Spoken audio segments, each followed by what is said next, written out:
Hi guys, welcome to Spooky Time Tea, the show where we talk about ghosts, ghouls, murders, mysteries, and everything in between, all while enjoying a cup of tea. It's like a tea party, but spooky. Are you okay, sweetie? That loves to just...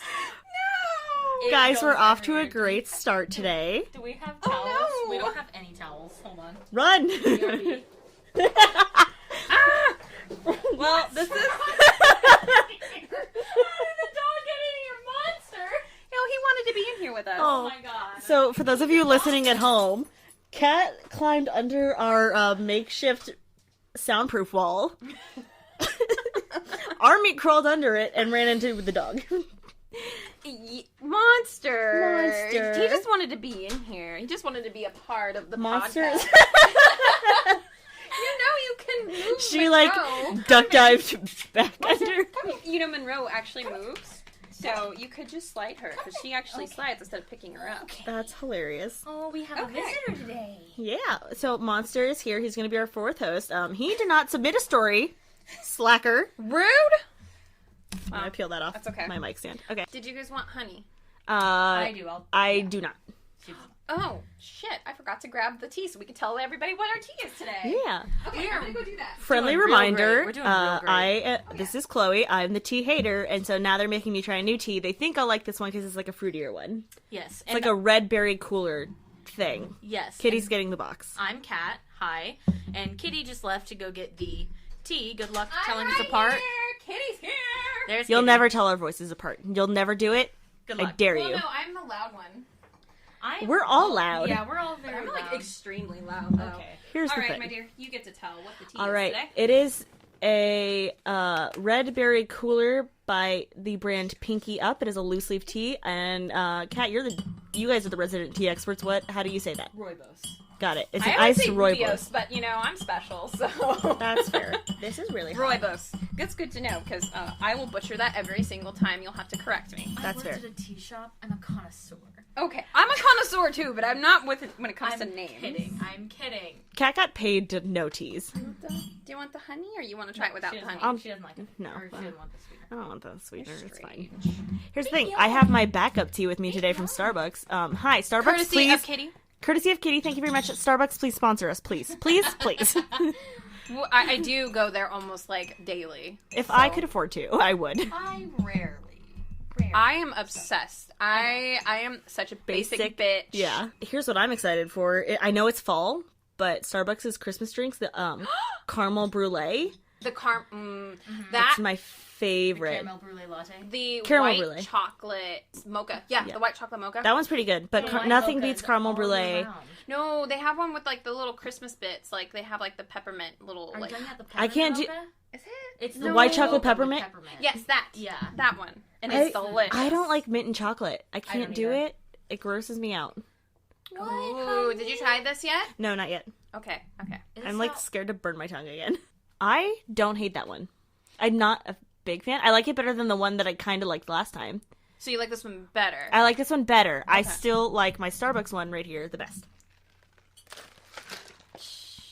Because it's Joey. We have to clink.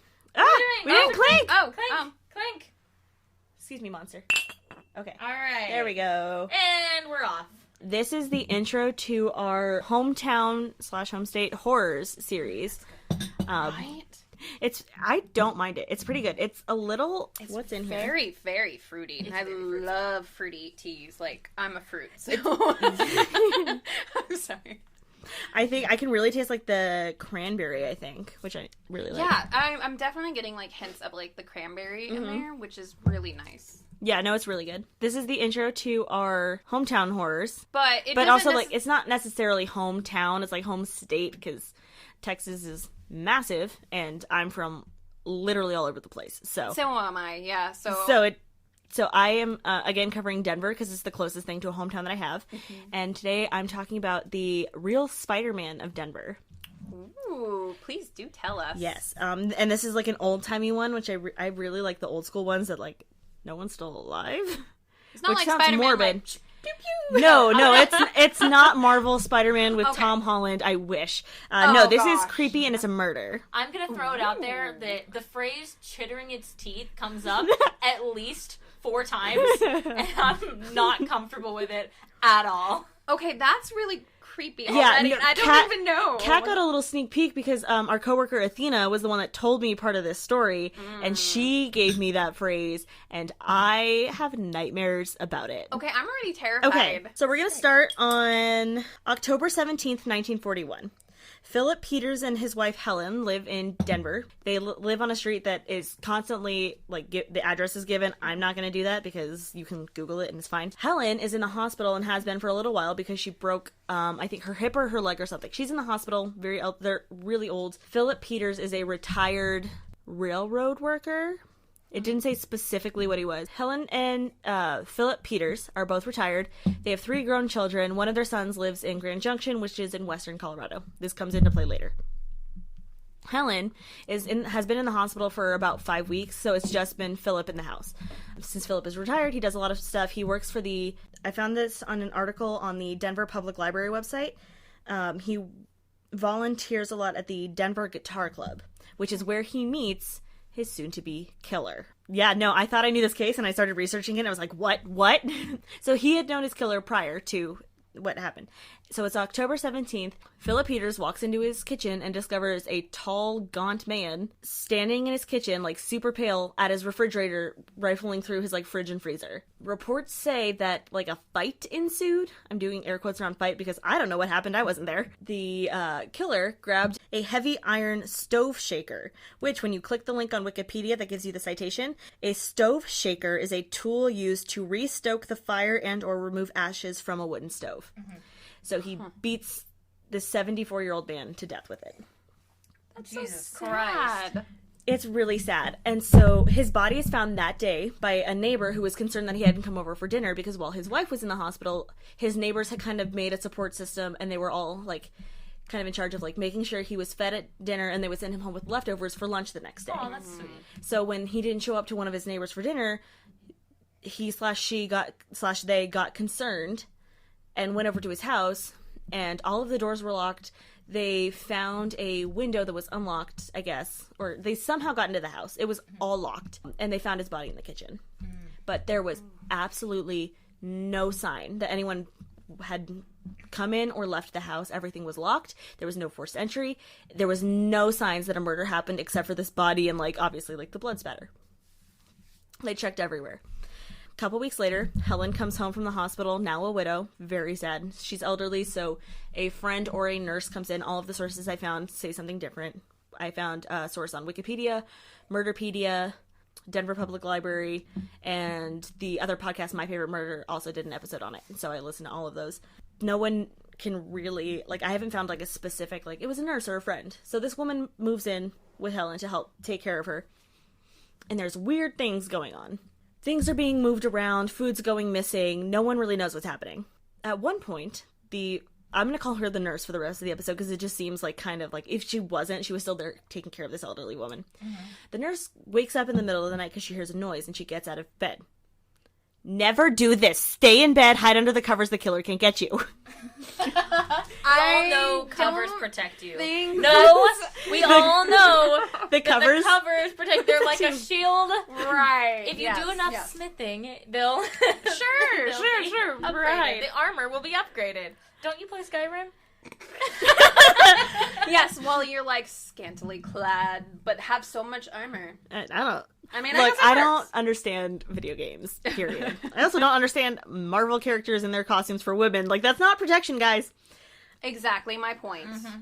Anyways, so the nurse wakes up in the middle of the night because she hears a noise and decides to go investigate because it's the 1940s. And what else are you going to do? Also, at this point, like, her and all of the neighbors are dead. That's a decade too early, sweetie. Oh, yeah, you're right.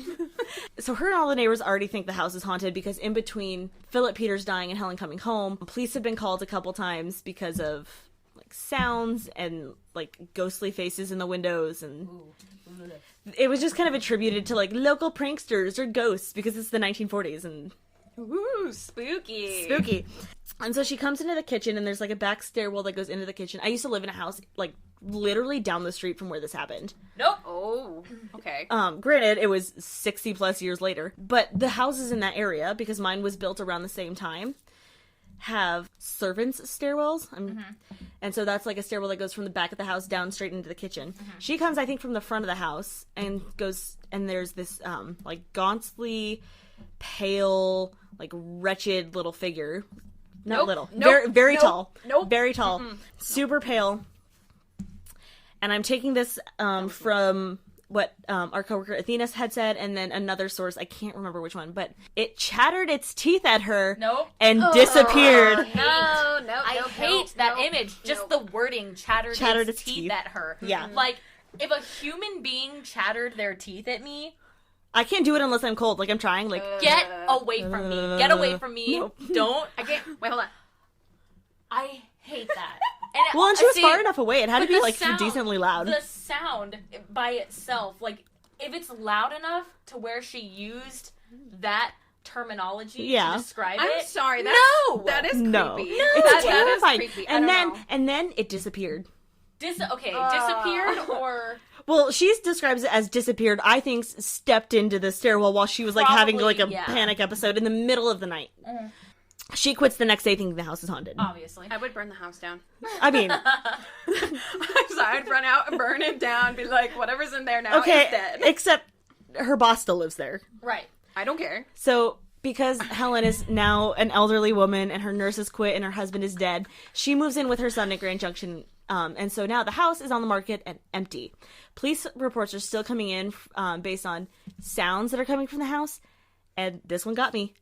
Smells coming from the house. Okay. No. Please clarify what type of smells. I can't, because every source they said just said smells. No. I can't imagine good ones, because I'll get to it. So they come and look through the house, and they see there's like this little trap door in the closet, but they can't open it. And they're like, okay, fine, it's like a trap door that was like painted shut or something. Like, it's not a big deal, because it's 1940s and no one thinks. And the police are just getting to the point, Denver PD is getting to the point of, we're getting so many calls about this house, just go stake it out. We're going to see what's going on. During one of these stakeouts, one of the cops happens to turn as a face disappears from the curtains. No. And so they go, oh, hell no, and run inside. As they run inside, they're like looking throughout the house, and they look in this closet, and they see tall legs disappearing into that hole. I don't like that image. What? I don't like that image. And they reach up, and they grab the legs, and they yank him back down. And this man... Go Denver PD for that, I guess, because I would not be able to do that. No. This man's name is Theodore Coneys. Let's learn about Theodore Coneys real quick. Theodore Coneys was born in November of 1882, so at the time of the murder, he is 59 years old. Philip Peters is 74, I think. Mm-hmm. So, an elderly man, but still decently younger than his murder victim. Theodore Coneys was a career criminal, and he was born very sickly. Throughout his whole childhood, he was very sickly. Doctors told his parents not to expect him to live to his 18th birthday. Like, that's just thinking you... Wow. Yeah. So, he attributes his, like, lack of being able to hold a steady job because of how sick he was. And, you know, jobs in the 1940s tended to be, like, pretty labor-intensive unless you were, like, crazy well-educated. Mm-hmm. And he wasn't. And so he was kind of like a drifter and homeless man, unfortunately. And he knew that he wasn't going to live another Denver winter because they'd be harsh. He wasn't going to live another Denver winter if he had to sleep outside. Mm. So back to him knowing Peter Phillips from the guitar club. Sometime in his life, I guess, he picked up the mandolin or something and started going to the Denver Guitar Club, and they had talked a couple times, so they were acquainted. He went to Peter Phillips' house one day, pre-murder, and was going to ask him for a handout, but Phillips was visiting his wife in the hospital, so he broke in to steal food, and he shimmied his way up into the crawl space to sleep, this crawl space attic, 27 inches by 57 inches. Oh God. Mm. For reference, I'm 5'3", that is 60 inches. I couldn't lay down across it. Yeah, it's tiny. I think on our Instagram we can post pictures of the crawl space. It's tiny. But he hides himself up there and continues to live there for a couple weeks. Just living in this little crawl space. And so one day while he thinks that Peters is out visiting his wife, he comes down and searches for food, and that's when Peters finds him. There's also some sources that say Coneys was just getting bolder and was getting bored, and so he would start following Peters around the house just behind him. What the fuck? Wait, what? Yeah. A bunch of different sources say a bunch of different things. That's what kind of the issue is with doing, like, an older story, but I love older stories like this. So some sources say that he was kind of getting bored in his little 27-inch by 57-inch. Bored is an understatement. Yeah, and so he started following this man around his house and getting bolder, and would just, like, always be, like, right behind him, following him from room to room, and just out of sight. That is some, like, high sneak level bullshit right there. Oh, a true horror movie. Yeah. That reminds me, did you know... Oh, so here's a cartoon version of that attic. Yeah, that's horrible. And how tall he is compared to it. Oh my god. Yeah, He low-key looks like Frankenstein in that picture. He does. Ugh.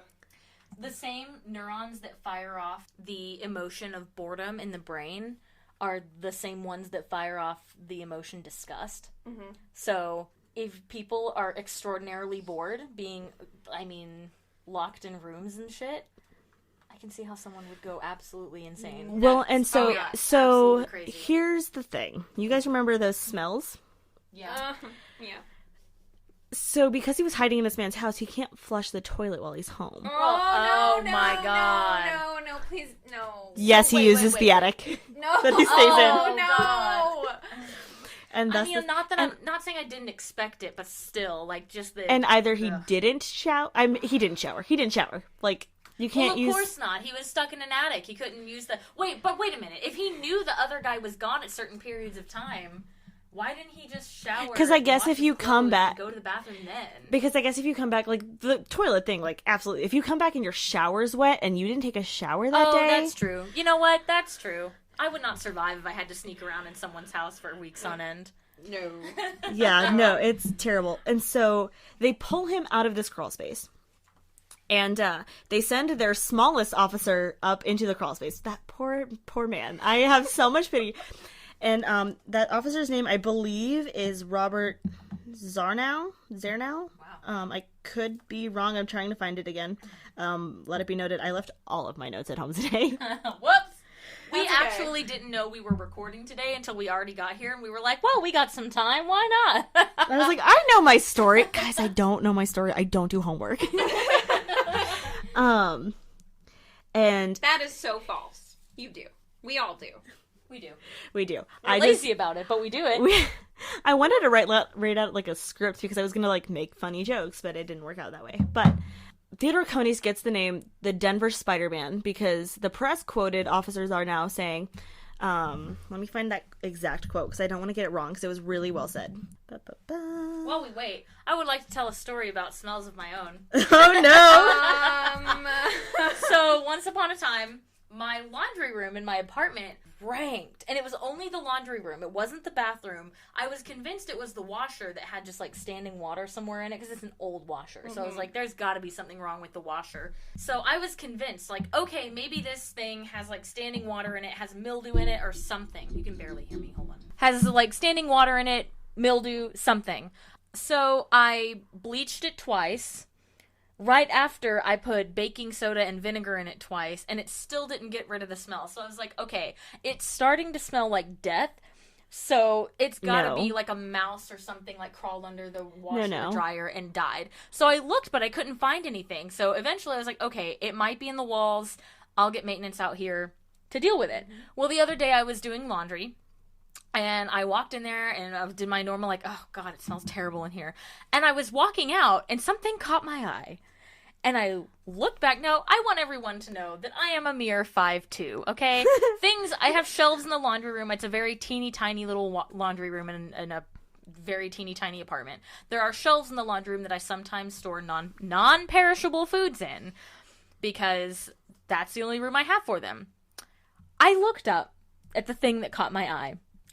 And somehow, a bag of potatoes had been put on the top shelf and forgotten about, obviously, and you didn't put those potatoes there, did you? Congealed. No! No. I've never seen a potato congeal. Actually, okay, so kind of going off of that, I had something similar, except I didn't know it went bad. They literally exploded. The potatoes? The potatoes, like, What? leaked this, like, ooey brown stuff, and it's, like, almost congeal. like they exploded all over my door, because it, What? like, yeah, it was, like... Oh, I am entirely Yeah, disgusted. I don't know. Apparently, and I did not know this until I was telling my mother this story, and she was like, yeah, honey, how did they get in there? I know how they got in there. I think I did put them in there a while ago because I had made stew or something, and I put them up there while I was cleaning out the laundry one day and was like, oh, I'll get them down in a minute, and then, of course, totally forgot about them because they're out of my line of sight. Anyway, yeah, apparently... rotting potatoes, for those of you who don't know, smell like dead body. Yeah. Oh, I am not a fan of that fun Almost fact. exactly like it. How am I going to know when to call the cops if I smell a bad smell now? Like, I just got to locate the I don't know, you potatoes. gotta- Okay, first you have to look around for the cause of the smell first. I don't want to do that because I don't want to you see a know, dead body. Guys, I love, like, spooky shit. I can't deal with, like, it in No. real life. No, Well, of course I not. don't know. Nobody can, really. So, quick sidebar before I say the quote. This is the detective's feet disappearing into that crawl space. Oh my god. Mind you, Theodore Coneys was just under 6 feet. God. I don't understand how he can fit his body. He was, like, real Into cramped that. up in there. Oh. So the detective said, any man that could, I couldn't find the exact quote, any man that could stand being up there for that long must be a spider. And so the media ran with it, and he became the Spiderman of Denver. Oh. Okay. And it only took, so he was arrested, he told them everything, and spent the rest of his life in Colorado State Penitentiary in Canyon City, Colorado. Died in his 80s in prison, and I think he was, like, really excited. He's like, I finally have, like, a safe home when he went to jail. Okay, so he got some Okay. help. That's fucking Yeah. sad. Yeah, I mean, he he was- murdered people, but that is sad. He Yeah. finally has a safe home and he's in prison. Like, Jesus Christ. I hope he got Yeah. the help he needed while he was locked up, though, because Yeah, I mean, you know, it didn't say anything about him, like, causing trouble in prison or anything.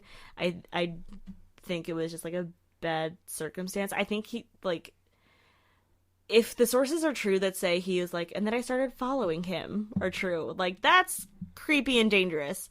Otherwise, if it's like a self-defense thing, some sources say that he had absolutely no plans to kill Philip Peters, but then he got attacked because he was, like, in this man's home, and so he picked up the stove shaker, and that is the story of the Spiderman of Denver.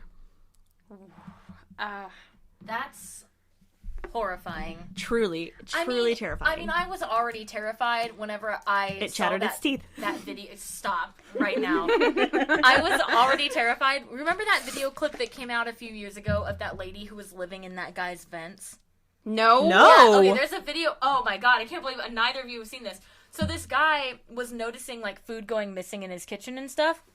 And he put out a night vision, like, security camera in his living room. Oh my god, I've seen this. Yeah, you've seen I it. have I not know seen you've this. seen it. What? So what it is it's this guy, and he was noticing, like I said, food missing in his, like, kitchen and stuff. So he put out a security camera to watch the living room and the kitchen area while they were sleeping at night.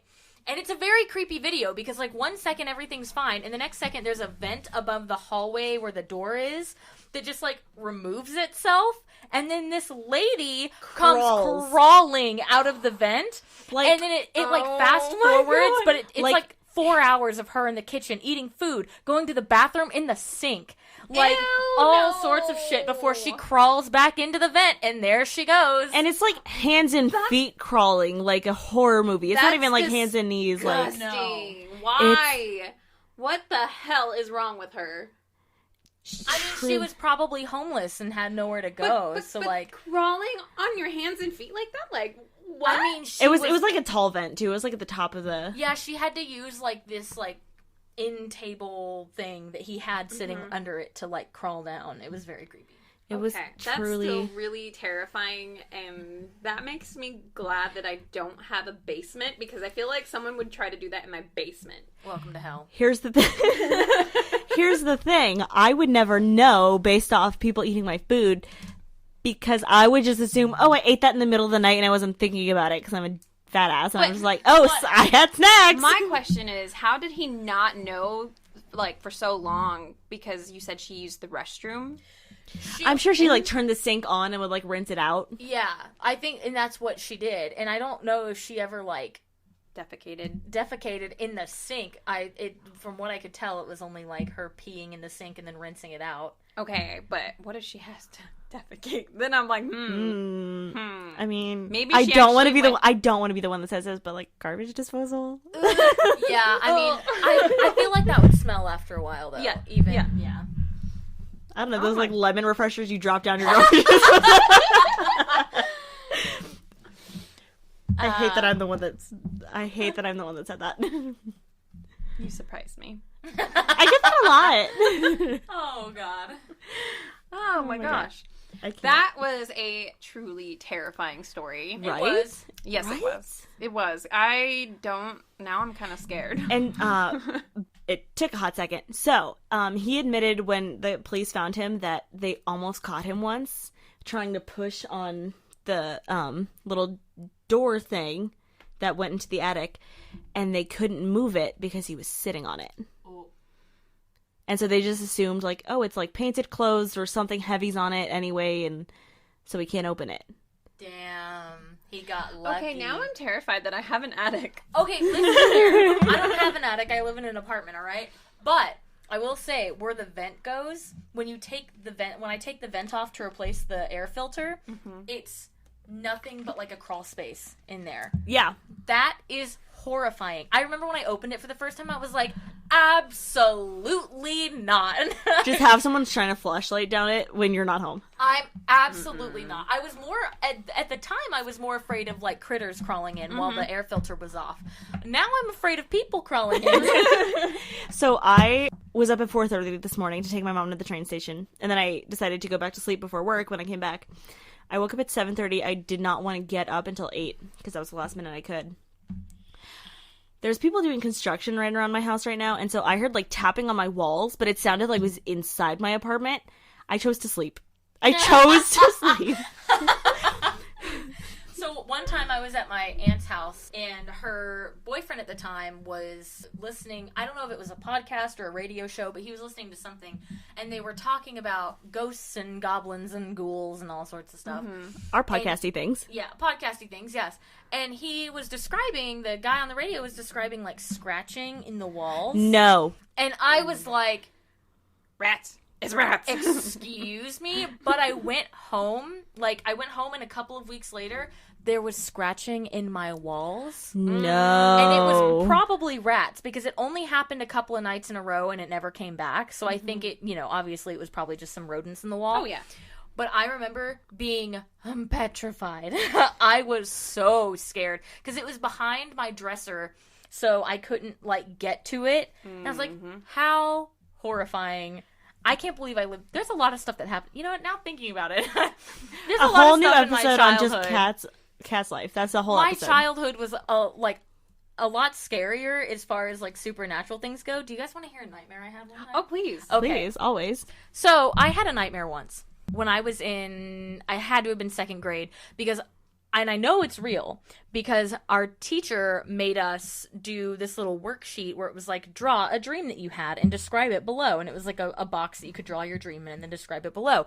This is the dream I chose, which horrified my mother.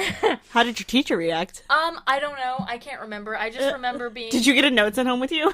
No, I didn't. So I had a dream once. I was laying in bed. It was a few years after we moved into our house. More like a couple. It wasn't, we hadn't lived there for very long. But I was laying in bed and I woke up to the most hideous, evil cackling. They're like all around, like it echoed around me. Absolutely the fuck not. And I sat up in bed and I wasn't really scared. I mean, I was like in the dream. I think it was a dream. I still to this day don't know if it was a dream or if I was like partially awake. I don't know what happened. Oh. Anyway, so I woke up to the most hideous, awful cackling and I sat up and I was like, who's there? And it kept laughing. And then I said again, I was like, who's there? And then over the laughter, something said, and I shit you not, it went, nobody. And I kept laughing. And I was like, and that's when I like swung my legs over the bed and I looked down and I had these like flat storage boxes under my bed, and they had been pushed out. And so I flung myself back in bed and flung the covers over my head, and then all of a sudden it went silent, and I opened my eyes, and I still had the covers over my head. And I just, like, sat up really slowly and looked around. I was like, all right, I'm going back to sleep. I'm sorry, but that is like nightmare fuel. Oh. You think of like I'm gonna need to listen to a Disney movie to go to sleep tonight. Yeah. Swinging your feet over a bed always terrifies me at nighttime. It Oh, doesn't no, matter you if I'm look first. I thought it was coming from my closet. And I was gonna go look in It my doesn't closet like matter. an idiot. Demons don't live in closets. Demons live under beds. Guys, That's I have how you a serious die. problem because I go pee a lot at nighttime. So I wake up and go to the bathroom, and it's like You need a zip line to the bathroom where you don't. Your feet don't have to touch the ground. Everyone knows demons hate zip lines. Right. Okay, And so they I'm going can't to destroy bed definitely- covers. I'm going to just install a bunch of zip lines into my Right. Yes, yeah, absolutely. Yeah. Okay. Yeah, that's a plan. It's like when you turn your light off and then you have to run across. Like at work, when we had to turn the lights off, we had to run down the hallway before Millie gets us. Yes, I just randomly saunter down the hallway. I do. It doesn't bother me. Jinx. No. Absolutely not. Well, that was the story of the Denver Spider-Man. Thank you for sharing that, Chloe. And Yeah. our random. And I love our random talks. I think that's it's what makes pretty this podcast great. I hope you guys enjoy it as well because we're just random. Yeah. We have, It's like, a the lot of fun just ADD, getting to sit down and ADHD. talk with each other. One of my managers is convinced I have ADHD, but I'm not diagnosed, so I'm not gonna say that I have it. Yeah. But she's like, "Oh, you can drink caffeine and take a nap," and I was like, Yeah. "Yeah." I can do that. Okay, before we close out and stuff, so I'm gonna tell you guys our social media handles because we are now more official as a Yeah. podcast here, and so we have some social media tags here for you guys. So we are on Twitter, Facebook, and Instagram. So our Twitter hashtag is @SpookyTimeTP1, as in P as in Peter, and then the number 1. And then Facebook is @SpookyTimeT, and Instagram is @Spooky_time. I'm not underscore. Yeah, underscore. Yeah, Spooky_time_T. It's a lot of different things. We should have kept a universal. We tag, really but should we have. didn't. We could still change everything Yeah, at one it's- point, but we're As just of trying right, to get out there. As of right now, that is as of recording this podcast. That is what all of our handles are. Should they change, we will definitely update. we will let you guys. know. And if you're already following us, it won't matter. Also, if you guys are interested in sending us an email, Sharing your stories. sharing Sharing your stories, stories. or stories. yes, exactly. If you have stories you want us to do, or if you just want to just talk to us, you guys can send us an email at spookytimet@gmail.com. yeah, that's the easiest handle that we have. It's just our name at Gmail. Thank you for joining us, everyone, here at Spooky Time Tea, where we talk about ghosts, ghouls, murders, mysteries, and everything in between, all while enjoying a cup of tea, like a tea party, but spooky. And remember, everyone, don't chitter your teeth at people, stop parking your car on train tracks, and for God's sake, wear a mask. We love you. Please wear a mask. Have a wonderful night and sweet dreams.